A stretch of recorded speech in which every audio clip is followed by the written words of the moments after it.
নমস্কার, নিউজ ভ্যানগার্ডের এক নজরে 25-এ আপনাদের সকলকে স্বাগত। আমি সুপ্রীতি রয়েছে আপনাদের সঙ্গে।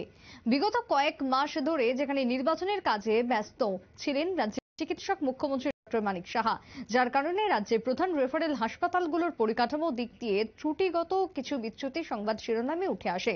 অবশেষে সমস্ত বিষয় খতিয়ে দেখতে বৃহস্পতিবার প্রধান রেফারেল হাসপাতাল ঘুরে দেখলেন মুখ্যমন্ত্রী মানিক সাহা। মুখ্যমন্ত্রীর সঙ্গে সফরে ছিলেন জিবি হাসপাতালে মেডিকেল সুপার সহ অন্যান্য চিকিৎসকরা।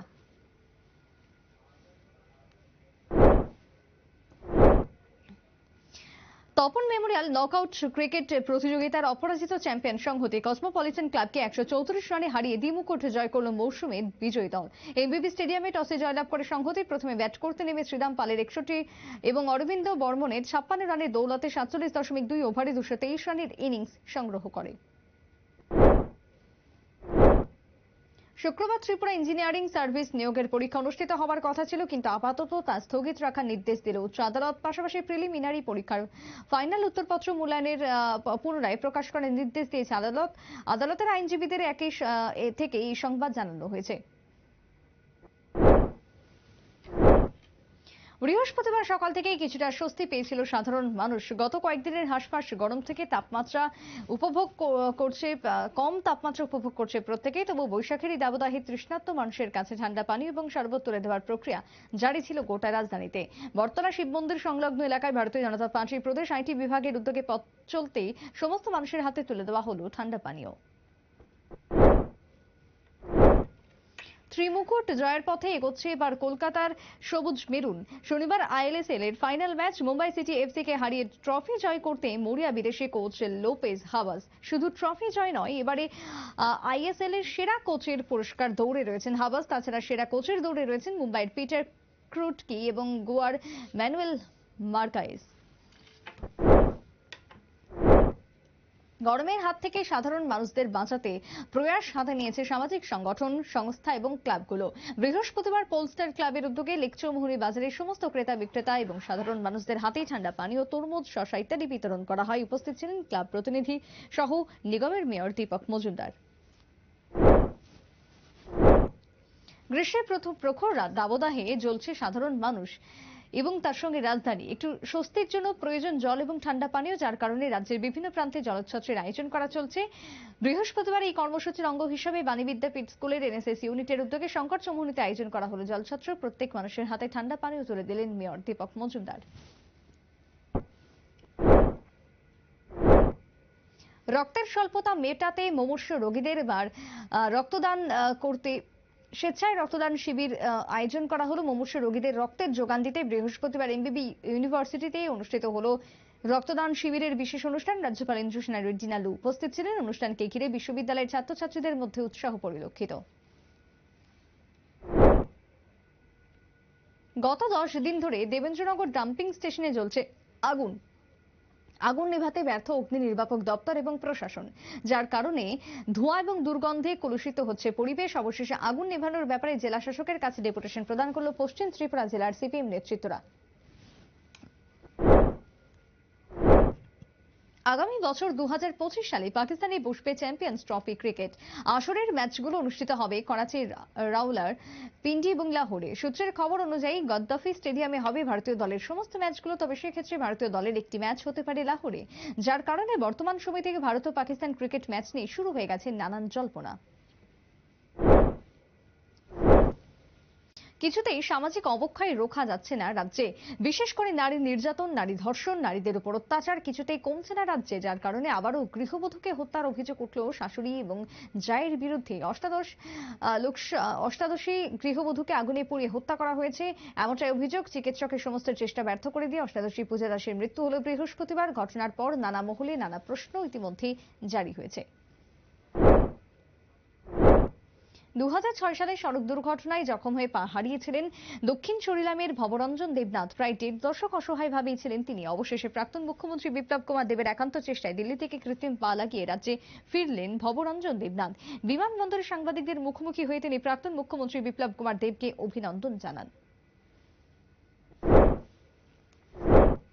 নিজ বাড়িতে উদ্ধার হলো আলাউদ্দিনের পচা গলা রক্তাক্ত মৃতদেহ। ধর্মনগর থানার অন্তর্গত টুঙ্গিবাড়ি গাঁওসভার সাবসপুর 7 নম্বর ওয়ার্ডে এলাকার পরিচিত হিসেবে ছিলেন আলাউদ্দিন। গত কয়েকদিনে তার কোনো খোঁজখবর না পেয়ে বাড়িতে এসেছিলেন তার আত্মীয়রা।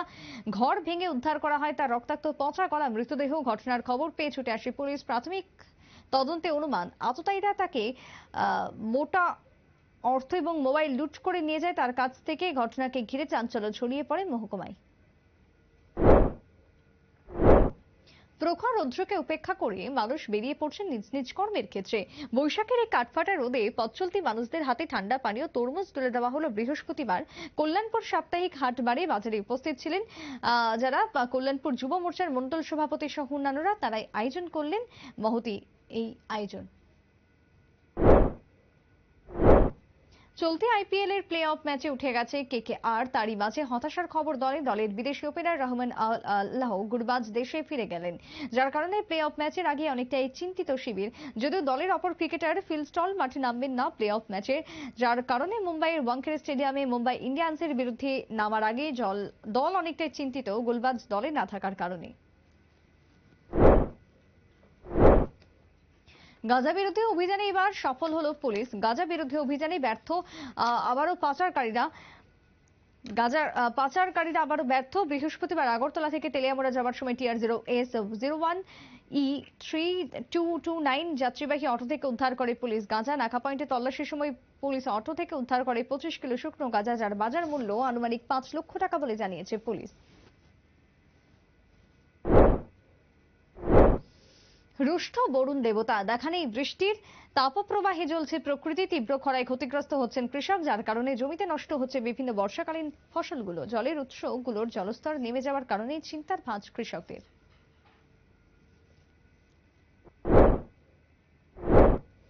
রাজধানী আগরতলার গরমে হাঁসফাঁস অবস্থা রাজ্যবাসীর। তবে বিভিন্ন জেলা এবং মহকুমাতে বিক্ষিপ্ত আংশিক বৃষ্টিপাত হচ্ছে। এর মধ্যে সোনামুড়া থানায় দিন আড়ালিয়া এবং এনসিনগর এলাকায় বজ্রবিদ্যুৎ সহ বৃষ্টি হয়। আর এই বৃষ্টিতে আড়ালিয়ার 22 বছরের শারমিন আক্তার বজ্রবিদ্যুতের ফলে আহত হন। তৎক্ষণাৎ তাকে নিয়ে যাওয়া হয় হাসপাতালে। বর্তমানে শারমিন কিছুটা সুস্থ বলে খবর।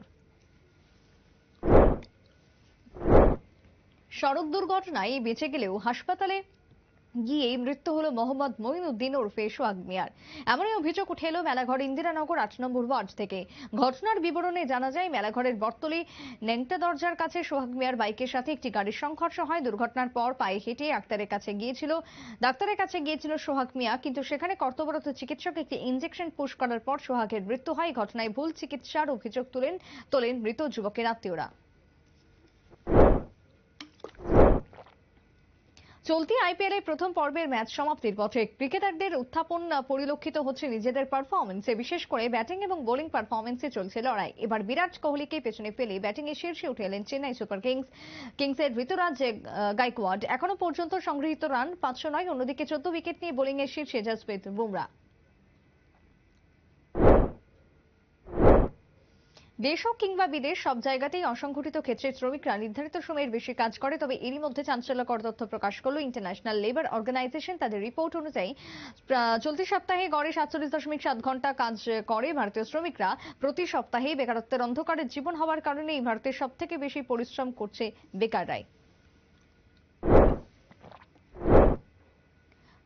পক্ষকাল ধরে প্যালেস্তাইনপন্থী পড়বার আমেরিকার বিভিন্ন কলেজ এবং বিশ্ববিদ্যালয়ে বিক্ষোভ প্রদর্শন করছে, যার কারণে ব্যাহত হচ্ছে পঠন পাঠন। কর্তৃপক্ষ কয়েকবার বিক্ষোভকারীদের সাথে আলোচনায় বসতে চেয়েছিল, কিন্তু কোনো সদুত্তর পায়নি, যার কারণে বিশ্ববিদ্যালয় কর্তৃপক্ষ পুলিশ ডাকতে বাধ্য হলো। আর এতেই নিউ ইয়র্ক বিশ্ববিদ্যালয় এবং সিটি কলেজ থেকে প্রায় 3 শতাধিক আন্দোলনকারীকে গ্রেপ্তার করল পুলিশ।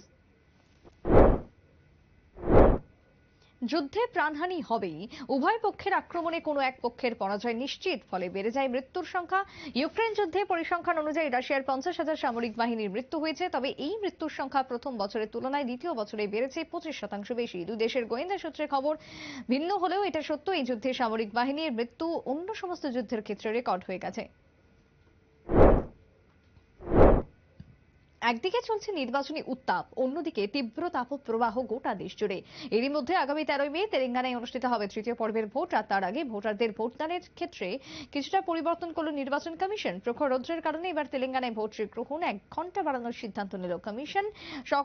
ভোট সকাল 7টায় শুরু হয়ে শেষ হবে সন্ধ্যে 7টায়। যদিও পূর্বতন ঘোষণা অনুযায়ী ভোটের সময় ছিল সকাল 7টা থেকে সন্ধ্যে 6টা পর্যন্ত। 2004 সাল থেকে 2019 সাল পর্যন্ত আমেঠি কেন্দ্র থেকে লড়েছেন আর রাহুল গান্ধী। তবে এবার সেই জায়গায় পরিবর্তন করার সিদ্ধান্ত নিলেন কংগ্রেসের সভানেত্রী সোনিয়া গান্ধীর সাথে দীর্ঘ আলোচনার পর সিদ্ধান্ত হয়েছে স্থান পরিবর্তন করতে চলেছেন রাহুল। যার কারণে এবার আমেঠি নয়, রায়বরেলি থেকে নির্বাচনে লড়বেন রাহুল গান্ধী, এমনটা ইঙ্গিত কংগ্রেস সূত্রের। এখনকার মতো এক নজরে 25 পর্যন্ত। পরবর্তী নিউজ আপডেট দেখার জন্য চোখ রাখবেন শুধুমাত্র নিউজ ভ্যানগার্ডের পর্দায়। নমস্কার।